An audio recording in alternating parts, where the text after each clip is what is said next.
Welcome to 17th Century Tales from Cavalier Newark. My name is Adam Nightingale, bringing you forgotten Civil War stories from the East Midlands, recorded in a secret Nottingham Roundhead location. Episode 4, Mad Madge. Have you ever visited Bolsover Castle in Derbyshire or Welbeck Abbey in Nottinghamshire for a nice day out? You remember those, don't you? Nice days out. If you ever did visit those places, you'd have been visiting property owned by one of the most wealthy men in England in the 17th century, William Cavendish, the Duke of Newcastle. In many respects, the consummate cavalier, expert horseman, war hero, friend of Charles II, ladies' man, patron of the arts, post-traumatized, disgraced exile, and lots of other things. I mean, he's interesting and all that, but not half as interesting as his second wife, Margaret Cavendish, who was also known, rather unkindly and rather unfairly, as Mad Madge. But this super confident, profoundly outspoken lady was not born, she was made. As a child, she was extremely shy. What probably didn't help her confidence was that her family existed under the shadow of a terrible scandal. Well, not that terrible, but terrible by the standards of the 16th and early 17th century. She had been born out of wedlock, and her father had cleared off and left mother and child to fend for themselves.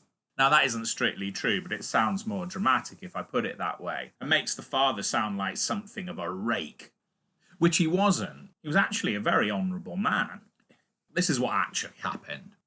Margaret Cavendish's father was an aristocrat called Sir Thomas Lucas, the Earl of Colchester. And yeah, it's true, he did knock up a young lady called Elizabeth Leighton, but he fully intended to marry her. What got in the way was a dispute with another aristocrat called Sir William Brooke. Sir William Brooke said something unpleasant about Elizabeth Leighton, and Sir Thomas Lucas challenged him to a duel and sort of killed him. What complicated matters further was that Sir William Brooke was a favourite of Queen Elizabeth I, and that his brother-in-law was Robert Cecil, one of the most powerful men in England. Consequently, Thomas Lucas was exiled. Elizabeth Leighton gave birth to her first child out of wedlock.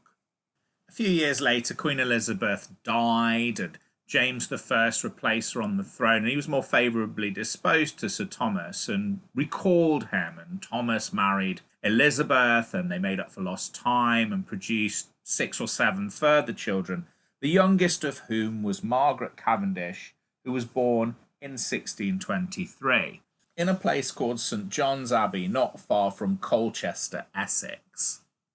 Margaret Cavendish, who was now obviously Margaret Lucas, didn't get a chance to know her colourful father because he died when she was 2 years old, in 1625.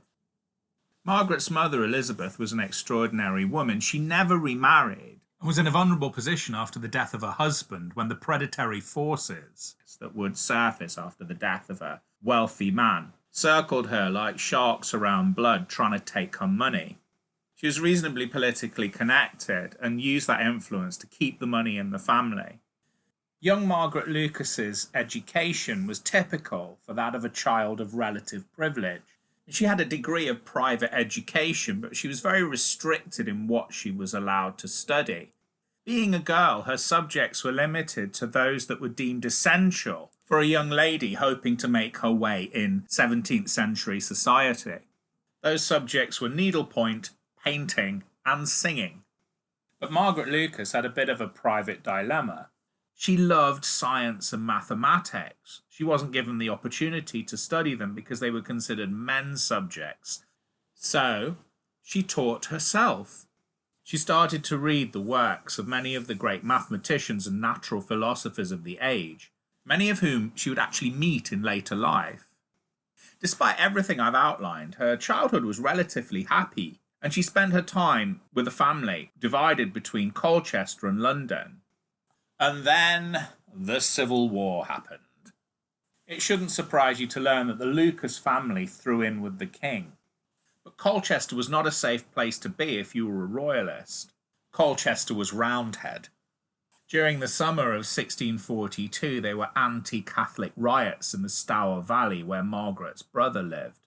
Her brother was a victim of the riots. Naturally, her brother wanted to fight for the king and had planned to supply the king with soldiers and supplies. But rioters got wind of this and his house was raided and looted. It was no longer safe to stay in Colchester. The Lucas family moved to Oxford. Why Oxford? Because if he was a royalist, it was also unsafe to stay in London because London had kicked the king out, and the king had established an alternate capital city in Oxford. Margaret Lucas lived with her sister in Oxford, and in Oxford she got a job, a good one, maid of honour to Queen Henrietta Maria. Queen Henrietta Maria was the often contentious wife of King Charles I. The reason that she was contentious was that she was French, the natural enemies of the English. But worse than that, she was a Catholic. This was an interesting conundrum and catnip to angry Puritans looking to delegitimize the reign of King Charles I. You see, Catholicism was illegal in England at the time. But the King's wife wasn't only a Catholic, she was an outspoken Catholic in public and got away with it. She was also, to use the parlance of the time, an incredible badass. In the early months of the war, she'd been sent abroad by her husband to raise an army. She'd used her own money, borrowed against the value of her personal jewellery, and hired a host of mercenaries.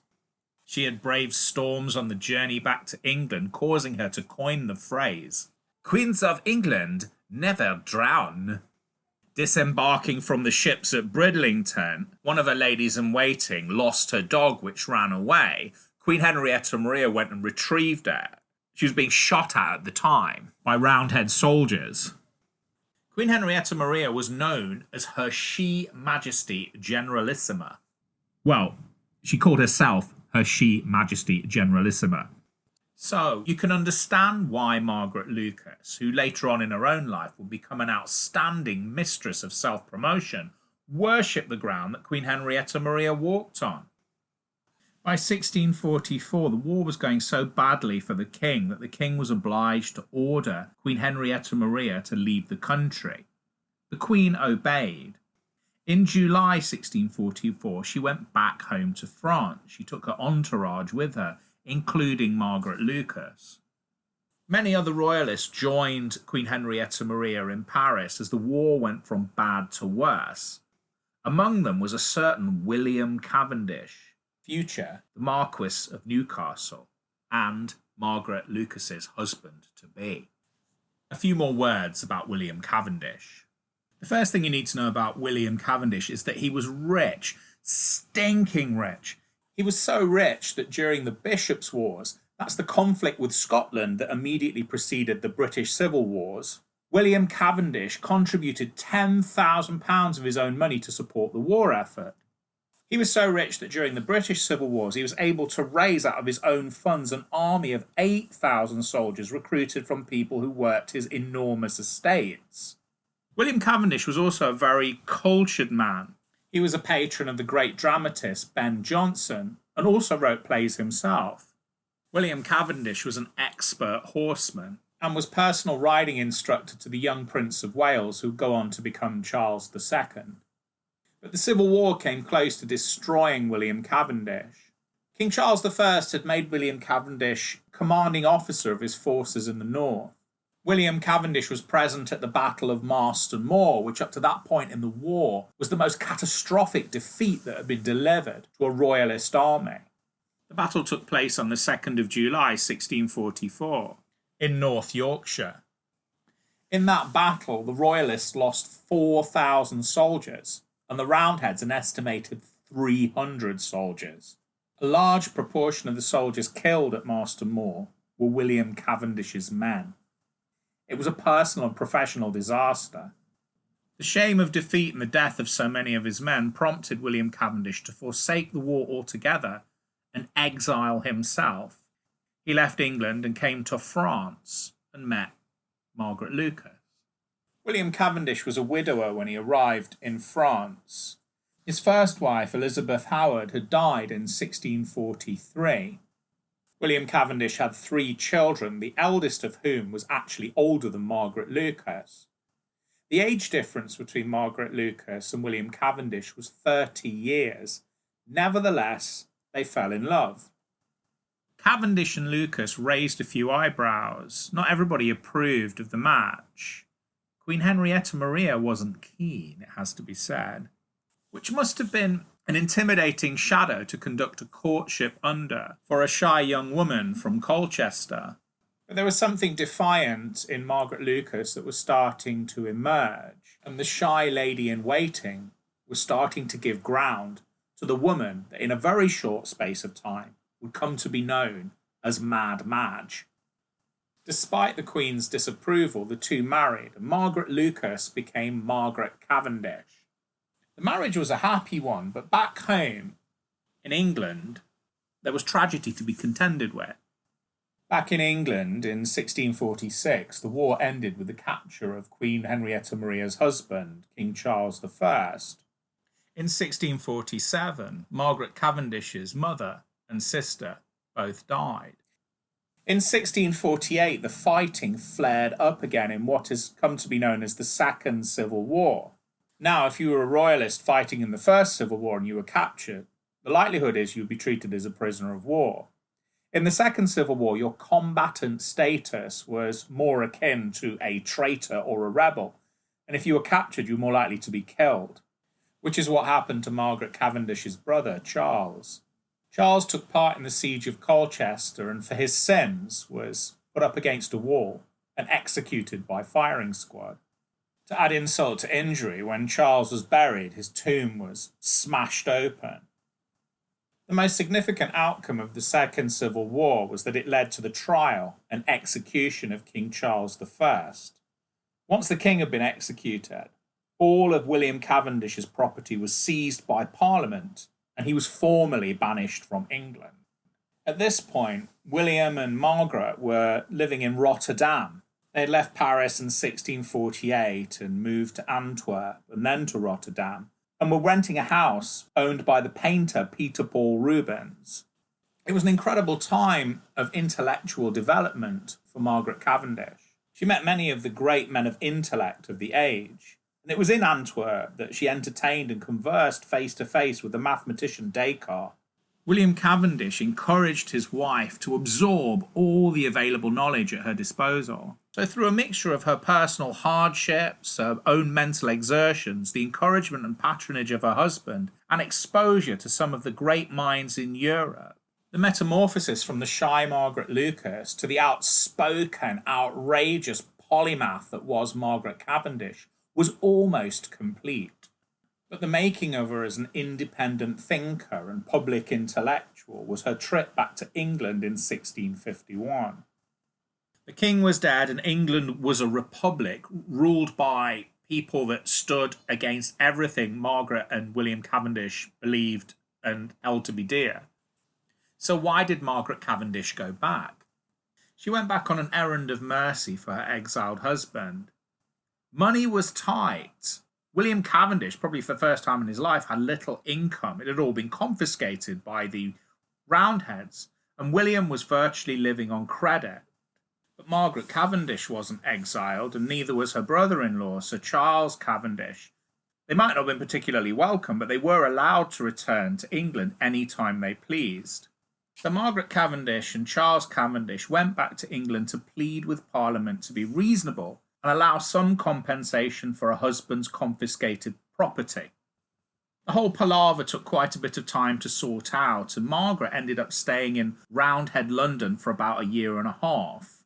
She had quite a bit of time to kill, so she wrote and published her first works. These included Poems and Fancies, which included a piece of scientific verse describing Margaret Cavendish's own atomic theory. She also wrote something called Philosophical Fancies, which contained another piece in which she demolished her own atomic theory. How well were these works received? Well, they certainly caused a reaction. Another female writer of the era, Dorothy Osborne, said of Margaret Cavendish's writings that they were 10 times more extravagant than that dress. Apologies to Dorothy Osborne for that voice. It makes her sound about 79 years old. She was actually less than 30 when she said that. But, I like the voice. And what about that dress? If being a woman and having the nerve to write about science wasn't enough, Margaret Cavendish caused controversy with her choice of attire. This is how the diarist Samuel Pepys described her dress. If you've got young children listening to this, you might need to send them out of the room. This gets pretty racy. Her velvet cap, her hair about her ears, naked neck without anything about it, and a black juste au corps. The juste au corps, to give it its sort of correct French pronunciation, according to the Oxford English Dictionary, is a knee-length, tight-fitting coat worn by men in the second half of the 17th century. Outrageous. The outcome of Margaret Cavendish's request to Parliament wasn't particularly what she wanted to hear. She was denied any money because she had married her husband, and these are Parliament's exact words, after he had become a delinquent. And then Parliament told Margaret that her husband was currently considered, and again these are Parliament's words, the greatest traitor in the state. So it was back to Antwerp to continue a life of relative poverty. At least it gave her an opportunity to write, and that's what she did. In 1655 she wrote The World's Olio, which contained a series of commentaries on historical and mythological personalities. In the same year she wrote Philosophical and Physical Opinions, in which she supported one of the theories of the philosopher Thomas Hobbes, and then, in her next publication, Mature Philosophy, she completely disagreed with a theory that she had previously agreed with. By the year 1660, Cromwell was dead, and any dreams of the kingdom remaining a republic were over as Parliament negotiated with King Charles II to come back with reduced powers and sit on the throne of England. Charles II returned to England with great pomp, and accompanying him were William and Margaret Cavendish. The couple must have assumed that this was the dawning of a new age of prosperity and entitlement, as all of their stolen estates would be returned to them, and they would be rewarded for their service to the king with titles and new responsibilities. It didn't quite pan out that way. William Cavendish's estates were restored to him, and it was at this point that he was made the Duke of Newcastle, which also obviously meant that Margaret Cavendish was the Duchess of Newcastle, which was nice, but it was clear after a while that there was no real place for the Duke at the court of Charles II. So the couple withdrew from London society and retired to Welbeck in Nottinghamshire, and Margaret continued to write. She wrote about the place of women in a patriarchal world. She wrote in praise of Queen Henrietta Maria. She wrote a biography of her husband. She even felt confident enough to criticise in print the work of Hobbes, Descartes, the poet-philosopher Henry Moore, and even Robert Hooke's book on magnification lenses, Micrographia. In 1661, King Charles II founded the Royal Society, an institution devoted to the furthering of scientific thought and experimentation. The Royal Society was a male-only institution. So, despite successfully trading blows and holding her own in print with many of the Society's members, Margaret Cavendish was forbidden from being a part of the Royal Society because she was a woman. The Royal Society were never going to let her in, but they did award her a unique concession. They allowed Margaret Cavendish to visit the Royal Society, the first time a woman had ever been permitted to do so. And you better believe that Margaret Cavendish milked every single second of it.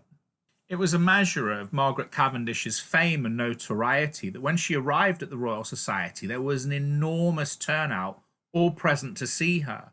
She arrived in a large black and silver coach with ladies in waiting and accompaniment, who followed her into the society, which is quite subversive when you think about it, smuggling a few extra women in on the back of her own invite. Within the society, Margaret Cavendish observed experiments with colour and lodestones and an experiment with a microscope, Some of these experiments were carried out by men of science of the calibre of Robert Boyle and Robert Hooke. Robert Hooke, the same man that Margaret Cavendish had had the nerve to criticise in print, and there he was, for a brief moment, subservient to Margaret Cavendish, conducting an experiment in her honour. Shortly after Margaret Cavendish's visit to the Royal Society, she wrote the work for which she would become best known. It was a work of imaginative philosophical fiction called The Blazing World, thought by some to be one of the first examples of science fiction in the English language, almost certainly the first example of science fiction written by a woman. Let me quickly try and summarise the plot of The Blazing World. The Blazing World is about a beautiful unnamed woman from an unnamed world not that different from here, who is kidnapped, put in a boat and taken to the frozen north. The men in the boat all freeze to death, which serves them right, and the woman is rescued by an enormous half-bear, half-men creatures. She thinks the bear men are going to eat her, but they don't. Instead, they take her through a passage into a bright and shining world, the Blazing World of the title, populated by fishmen, birdmen, flymen, wormmen, ape-men, and men spiders. But none of the fish, bird, fly, worm, spider, or ape men want to eat her either. They think she is a goddess. Then she meets the emperor of the Blazing World. Are you with me so far? The emperor of the Blazing World falls in love with her, marries her, makes her an empress, and gives her lots and lots of power and authority. But what do you think she does with all of this authority? She has discussions, lots and lots of discussions. For 70 pages, and the book's only 120 pages long, she debates science, philosophy, mathematics, natural philosophy, and theology with fish, bird, fly, worm, spider, and ape men. Then, after 70 or so pages of debate, she reorganises their world to make it even more efficient than it already is. And then it gets really weird and very meta, because Margaret Cavendish turns up in her own book. The Empress and Margaret Cavendish become firm friends. They visit Margaret's world as disembodied spirits, see her husband, Charles Cavendish, watch a play, have a look at King Charles II, return to the Blazing World, where the Empress assembles an army of fishmen and birdmen and invades her own world. She allies herself to a king back home who's having problems getting neighbouring kingdoms to obey him, and using the Blazing World's superior technology, destroys all the navies and a few towns of all the kingdoms that will not obey the king, because Margaret Cavendish and the Empress of the Blazing World both believe that the world is a more stable place if everybody is governed by one all-powerful monarch. I've read The Blazing World, and it is an extraordinary piece of work. Its imagery is incredibly imaginative, it's progressive, it's retrogressive, and for those 70 pages of debates, it's incredibly boring, but still worth tracking down and reading. I've got no proof for this, but I would imagine that Philip Pullman plundered the imagery from The Blazing World liberally for his Northern Lights sequence of novels. The graphic novelist Alan Moore openly references The Blazing World in his League of Extraordinary Gentlemen sequence of comics. The contemporary best-selling science fiction author China Mieville has also referenced The Blazing World. And if Margaret Cavendish only influenced successive generations of science fiction writers, her achievements would be extraordinary. But obviously, her example is so much more significant than that. She wasn't the only woman writing in the 17th century, but she was the only woman who put her name to her work. The norm was for women to publish anonymously or pseudonymously. Even the great, groundbreaking female restoration playwright Aphra Behn didn't use her own name. And in using her own name, Margaret Cavendish made herself a target. So for all her extraordinary achievements, she was more likely to be referred to as Mad Madge than by any other name. And at this point, we must credit William Cavendish for his incredible support of his wife and funding her publications out of his own purse. Margaret Cavendish continued to ignore what people thought and said about her. She continued to write. And when she died on the 7th of January 1674, she was buried in Westminster Abbey. William Cavendish died 2 years later and was buried right next to her. Thank you for listening to episode 4 of 17th Century Tales, written and recorded by me, Adam Nightingale, from a secret Roundhead location. For our next episode, we'll be back in Newark, and we'll be looking at the life and writings of an extraordinary diarist and pub landlord called John Twentyman. For previous episodes and other amazing resources from the fantastic learning team of the National Civil War Centre, Please check out the webpage link below or go to the National Civil War Centre website and follow the links to Learning from Home. The music for today's episode was provided by the mellifluous Margaret Nightingale. Thank you for listening, and as always, stay safe.